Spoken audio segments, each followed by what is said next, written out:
बिहार विधानसभा चुनाव में जहां विपक्ष को बड़ी करारी हार का सामना करना पड़ा, वहीं बहुजन समाज पार्टी ने अपना जो मजबूत गढ़ था रामगढ़, उसको एक तरह से बचा लिया है। यूं तो ये सीट बसपा इससे पहले भी 2 बार जीत चुकी थी, जीतते जीतते रह गई थी, या फिर वही जो इस बार हो रहा था वही सब पहले भी हुआ था। बसपा पहले इसको 300 तो कभी 1300 से हार गई थी या हरा दी गई थी, ऐसा बसपा के लोगों का आरोप है। लेकिन इस बार सतीश यादव पिंटू ने बिहार की रामगढ़ सीट पर नीला परचम लहराया है, और ये जीत कोई साधारण आम जीत नहीं थी, इसके बहुत सारे प्रतीकात्मक मायने थे। ये बात मैं आपको इसलिए बता रहा हूं क्योंकि सतीश यादव पिंटू आज दिल्ली पहुंचे, उन्होंने बहन मायावती जी से मुलाकात की, उनसे आशीर्वाद लिया, साथ ही वो आकाश आनंद से भी उनकी मुलाकात हुई, और साथ ही साथ रामजी गौतम के निवास पर भी वो उनसे भेंट करने के लिए पहुंचे। लेकिन इस एक जीत ने बीएसपी के कार्यकर्ताओं को, पदाधिकारियों को, समर्थकों को और वोटरों को बेहद उत्साहित किया है और उनके अंदर नई ऊर्जा का संचार किया है। खास तौर से अगर ये जीत आम तौर पे साधारणतः आ गई होती तो शायद बसपा के प्रदर्शन को एक साधारण प्रदर्शन बताया जाता है, क्योंकि 4-5 सीटों की बात कर रहे थे, कुछ लोग तो 25-30 सीटों की बात कर रहे थे। लेकिन जिस तरह से विपक्ष धराशायी हुआ है, जो हालत आरजेडी की है, जो हालत वहां कांग्रेस पार्टी की है, ऐसे में बीएसपी द्वारा एक सीट को भी जीत जाना अपने आप में बड़ी उपलब्धि है। और उस रात का घटनाक्रम आप देखिए, बहन जी की ट्वीट आपको नजर आ रही होगी। बहन जी ने ट्वीट करके बताया कि किस तरह से लोकतंत्र की हत्या का प्रयास हो रहा था। जब रिजल्ट आ रहा तो 5 से 6 घंटे की देरी उस रिजल्ट में हुई, और कोशिश ये की जा रही थी, ये बसपा का आरोप है कि किसी तरह से जो गिनती है 8 से 9 बार उसमें रिकाउंटिंग हुई, और 8-9 बार की रिकाउंटिंग अपने आप में एक चिंता का विषय है, क्योंकि पहले बार का जो रिजल्ट आ रहा था, जो फाइनल राउंड था, उसमें 125 वोटों से ज्यादा जीत कर आ रहे थे सतीश यादव पिंटू। लेकिन उसके बाद रिकाउंटिंग का दौर शुरू होता है, और कमाल की बात यह कि हर बार ही वहां पर सतीश यादव पिंटू जीतते रहते हैं, इसलिए बार बार रिकाउंटिंग होती रहती है। धीरे धीरे समर्थकों और कार्यकर्ताओं का जमावड़ा वहां काउंटिंग सेंटर पे लग जाता है, और भारी पुलिस बल और सुरक्षा बल भी तैनात कर दिया जाता है। इस पूरी प्रक्रिया में खबर यह है कि 250 के आसपास नामजद एफआईआर और 1000 लोगों पे अज्ञात एफआईआर हुई, यानी कि पुलिस जो है शक के बिना पर किसी को भी वहां उठा सकती है जो उसमें शामिल थे। लेकिन ये कीमत तो चुकानी पड़ी, ये बलिदान तो देना पड़ा। मुकदमा होगा, लड़ा जाएगा, कोर्ट जाया जाएगा, इधर से बीएसपी भी ताकत लगाएगी। लेकिन सतीश यादव का जो ये कुछ जीतना है, कि प्रतीकात्मक रूप से बहुत महत्वपूर्ण है। ये एक तरह का नई ऊर्जा का संचार बसपा में करता है, और 9 अक्टूबर के बाद जिस तरह का जो माहौल था वो ठीक भी निकल के आया, क्योंकि बसपा ने अच्छा वोट लिया है। वो अलग बात है कि बीजेपी जो है वो बम्पर वोट ले गई। अब इसमें सारे आरोप निकल के आ रहे हैं। जो विपक्ष वोट चोरी की बात कर रहा, सारी जो बातें कर रहा था, 10,000 रुपए जो बैंक में ट्रांसफर हुए महिलाओं की, वो सारे मुद्दे निकल के आए। बड़े बड़े फेलियर हुए हैं इस पूरे के पूरे चुनाव में। मसलन जन सुराज पार्टी जो है पूरी तरह धुल गई, और प्रशांत किशोर की जो बड़ी बड़ी बातें थी, जो बड़बोलापन था, वो उनको भारी पड़ा। और राजनीति में कहते हैं कि never say never, absolute statement राजनीति में देने नहीं चाहिए। प्रशांत किशोर ने लगातार दिए कि जेडीयू की इतनी सीट आ गई, राजनीति छोड़ दूंगा, हम 125 सीट से ऊपर लेंगे, 125 सीट अगर हमारी आती है तो उसको मैं हार मानूंगा, सिंपल मेजोरिटी तो कुछ नहीं है मेरे लिए, मैं तो एब्सोल्यूट मेजोरिटी के लिए लड़ रहा हूं, वगैरह वगैरह इस तरह की वो बातें कर रहे थे। तो वो बड़ा बोलापन काम नहीं आया। कुछ लोग ये भी कहते हैं कि उनको जिस मकसद के लिए चुनाव राजनीति में उतारा गया था वो मकसद पूरा हुआ। बेसिकली ये आरोप तो सब पार्टियों पे लग ही रहे हैं विपक्ष की। एआईएमआईएम ने जो 5 सीटें जीती हैं उन पर भी आरोप लग रहे हैं कि उन्होंने 5 जीती और 50 हराई। बसपा के ऊपर भी आरोप लग सकते हैं, लेकिन इसका उलट भी हो रहा है, क्योंकि कांग्रेस पार्टी खुद ही इतना छोटा आंकड़ा लेकर आई है और 60 सीटों की डिमांड कर रहे थे। उधर लोक जनशक्ति पार्टी, चिराग पासवान ने अच्छा स्ट्राइक रेट दिया है, जीतन राम मांझी ने अच्छा स्ट्राइक रेट दिया है। तो जो सत्तारूढ़ खेमा था, जो एनडीए का पूरा गठबंधन था, वहां सबकी बल्ले बल्ले हुई है। लेकिन जो विपक्ष था उसके किले धराशायी हो गए। राजद के अंदर तो परिवार में किस तरह की कलह फूट निकल के आई है, सारी बेटियों ने घर छोड़ दिया है, वो अलग चर्चा का विषय, आप उसको देख ही रहे हैं। वो भी चिंता का विषय है, क्योंकि इस तरह के घटनाक्रम परिवारों में होने नहीं चाहिए। और लेकिन बीएसपी के लिए आगे की खबर अच्छी है। बसपा एक ही सीट पर दूसरे नंबर पे आई है, कई सीटों पे तीसरे नंबर पे है और दर्जनों सीटों पे तो चौथे नंबर पे है। खैर, चौथा तीसरा ज़्यादा मायने नहीं रखता है और राजनीति में जो first pass the post system होता है, उसमें जीत हार मायने रखती है। इसलिए रामगढ़ की सीट की चर्चा है, कोई करगहर की चर्चा नहीं कर रहा जहां दूसरे नंबर पे आई है, या अन्य सीट जो मोहनिया, चैनपुर जहां पे अच्छा वोट आया है। तो सांत्वना के रूप में आप कह जरूर सकते हैं कि अच्छा वोट आ गया है या वोट का प्रतिशत इतना हो गया है, लेकिन राजनीति में हार जीत मायने रखती है, ये बड़ी बात है। और क्योंकि चुनाव 5-5 साल में आते हैं और 4-5 चुनाव में एक आदमी का सक्रिय जीवन काल पूरा हो जाता है, अब इस बात को ध्यान से समझिए।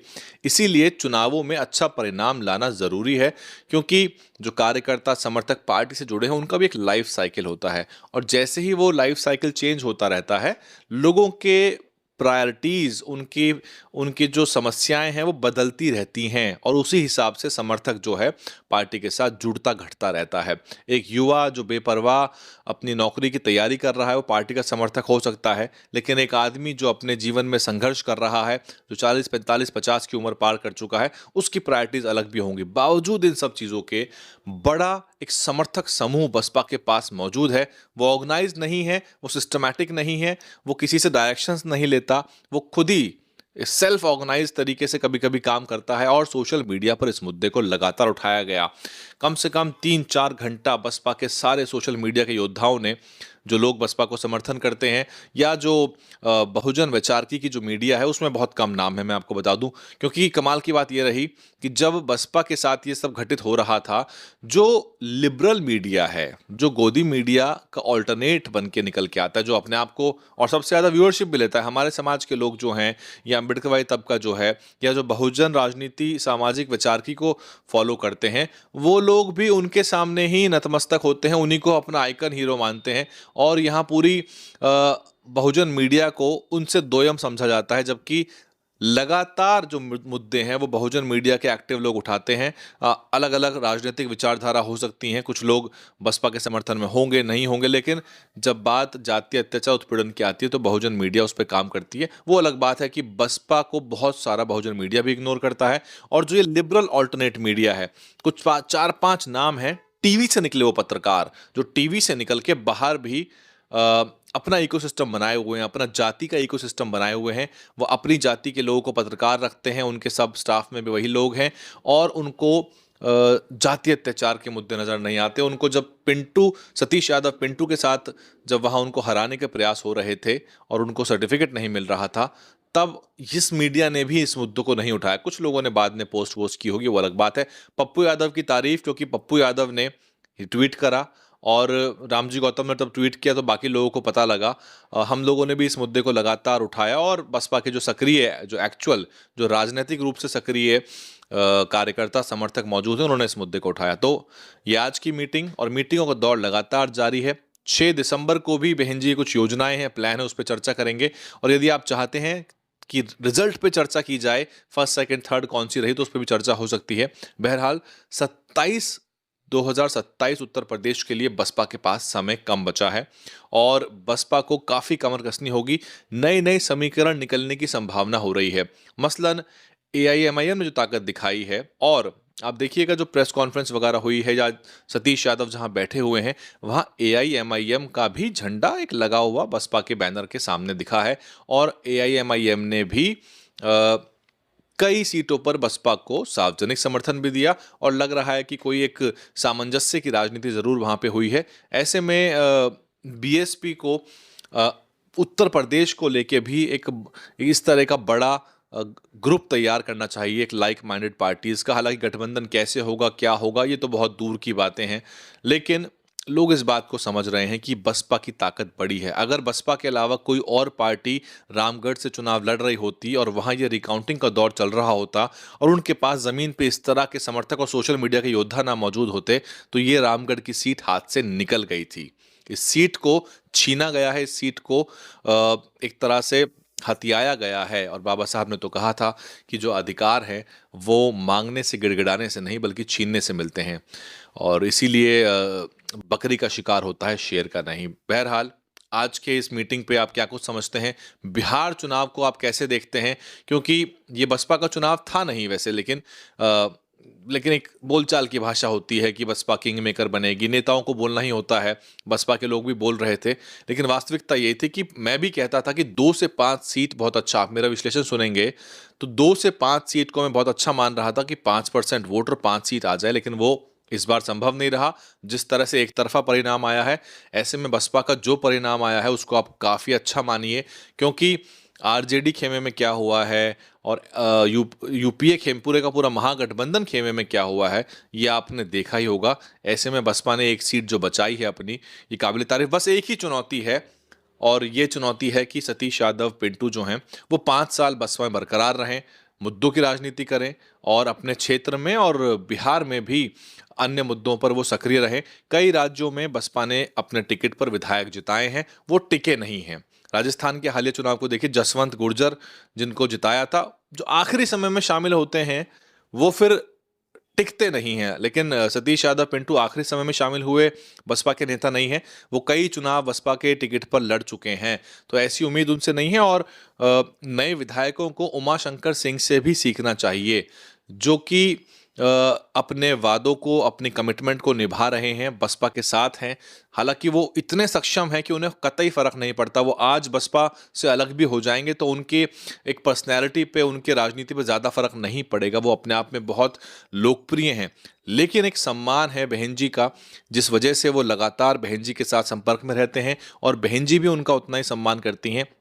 सतीश यादव पिंटू को भी ये सीखना चाहिए कि बसपा की राजनीति लंबी होती है और उसमें जो ज़्यादा जल्दबाजी में रहता है वो नुकसान में ही रहता है। बहरहाल पूरे घटनाक्रम पे आपका क्या कुछ सोचना है आप मुझे कमेंट करके बताइए और विश्लेषण लाते रहेंगे। अगर आप कहेंगे कमेंट करके मुझे बता देंगे तो मैं कुछ आंकड़ों पे हम विश्लेषण कर सकते हैं बिहार का क्या कुछ हो रहा है। बहरहाल अब हम भी अपना ध्यान उत्तर प्रदेश की तरफ लगाएंगे। अन्य राज्यों के जो चुनाव बीच में आने हैं वो बसपा के लिए महत्वपूर्ण नहीं है। बसपा के लिए सिर्फ 15 महीनों का समय बचा है, आप समझ लीजिए। उत्तर प्रदेश के चुनाव को जो समझ रहा है कि वो अभी 1-2 साल बाद है, ऐसा कतई नहीं है। मात्र 15-16 महीने उसमें बचे हुए हैं, इसलिए बसपा को कमर कसनी होगी। अगर बसपा अपने मोमेंटम को बचाए रखना चाहती है और 27 में अच्छा परिणाम चाहती है, क्योंकि उत्तर प्रदेश के चुनाव में बड़ा घमासान इस बार होने वाला है। आप देख रहे थे दलित न्यूज़ नेटवर्क DN हिंदी, मैं हूं वैभव कुमार। सब्सक्राइब कर लीजिएगा, सब्सक्राइब नहीं किया है तो आप लोग बिना सब्सक्राइब करे देखते हैं, वीडियो कई लाखों में चली जाती है लेकिन आप सब्सक्राइब नहीं करते। अगर आप सब्सक्राइब कर रहे होते तो ये आंकड़ा बहुत तेजी से बढ़ता है, इसको बढ़ाइए, अपने चैनल की ताकत बढ़ाइए।